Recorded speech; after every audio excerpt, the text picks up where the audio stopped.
আমার কোনো আপত্তি নাই, কিন্তু যে চিকিৎসা বাংলাদেশে আছে তার জন্য যাওয়া উচিত নয়।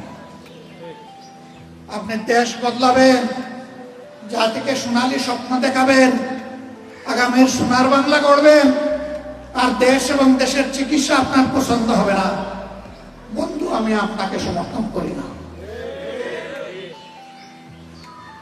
আপনি যেদিন এই দেশের চিকিৎসা নেবেন, জটিল এবং কঠিন রোগে আক্রান্ত হয়ে সেদিন আপনি উপলব্ধি করবেন আমাদের চিকিৎসায় কোথায় কোথায় ফাঁক ফোকর এবং ঘাটতি রয়েছে। তখনই কেবল আপনার পক্ষে এই চিকিৎসা ব্যবস্থার প্যাটার্ন চেঞ্জ করা সম্ভব। আমি জানি না আমি কতটুকু উপলব্ধি করতে পেরেছি, তবে হসপিটালে থাকাকালীন 10 দিন আমি এই বিষয়গুলাই উপলব্ধি করার, বুঝার, জানার, শেখার চেষ্টা করেছি। গ্যাপ কোথায় একথা আপনাদেরকে বলবো না, একথা যাদেরকে বলার তাদেরকে বলে এসেছি, কারণ আপনারা এটা চেঞ্জ করতে পারবেন না। যারা চেঞ্জ করতে পারবে তাদেরকে বলেছি এই জায়গাগুলোতে ফার্দার অ্যাটেনশন প্রয়োজন। আমরা একটা মানবিক, দুর্নীতিমুক্ত, সমৃদ্ধ বাংলাদেশ গড়ার স্বপ্ন দেখি, যেই বাংলাদেশে গরিব থেকে ধনী সকলকে তার অধিকার তার গড়ে তার হাতে তুলে দেওয়া হবে।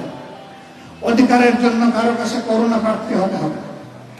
আজকের আমাদের এই ক্ষুদ্র আয়োজন কেন? এই ক্ষুদ্র আয়োজন বিধ্বস্ত সমাজ ব্যবস্থায় চলমান যে স্বাস্থ্য সেবা তার ঘাটতি বোঝানোর জন্য। ওই স্বাস্থ্য সেবা যদি সকলের জন্য নিশ্চিত হতো, একজন রোগীও আজকের এই ক্যাম্পে আসত। সবাই সরকারি স্বাস্থ্য সেবা গ্রহণের জন্য সেখানে যেত।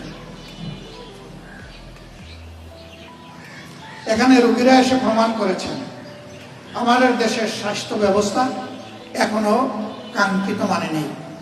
আমরা আপনাদেরকে কথা দিচ্ছি, এই সমাজ বদলানোর দায়িত্ব আপনারা যদি আমাদের হাতে তুলে দেন, দেশবাসী যদি আল্লাহর মেহেরবানিতে তুলে দেন, আমরা খেটে খুঁটে চেষ্টা করব সমাজের এই ঘাটতিগুলো পূরণ করা।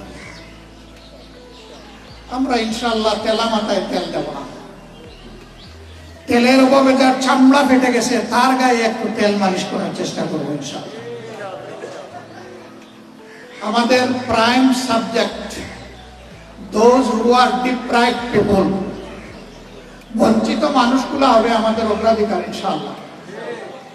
শুধু স্বাস্থ্যের ক্ষেত্রে নয়, শিক্ষা, স্বাস্থ্য থেকে শুরু করে যতগুলা নাগরিক পরিষেবা আছে, সকল পরিষেবায় বঞ্চিতরা অগ্রাধিকার পাবে ইনশাআল্লাহ। আমরা কথা দিচ্ছি, আল্লাহ যতদিন হায়াত দেবেন এবং এই কাজের তৌফিক দিবেন, আমরা ইনশাআল্লাহ আপনাদের আমানতের খেয়ানত করব না।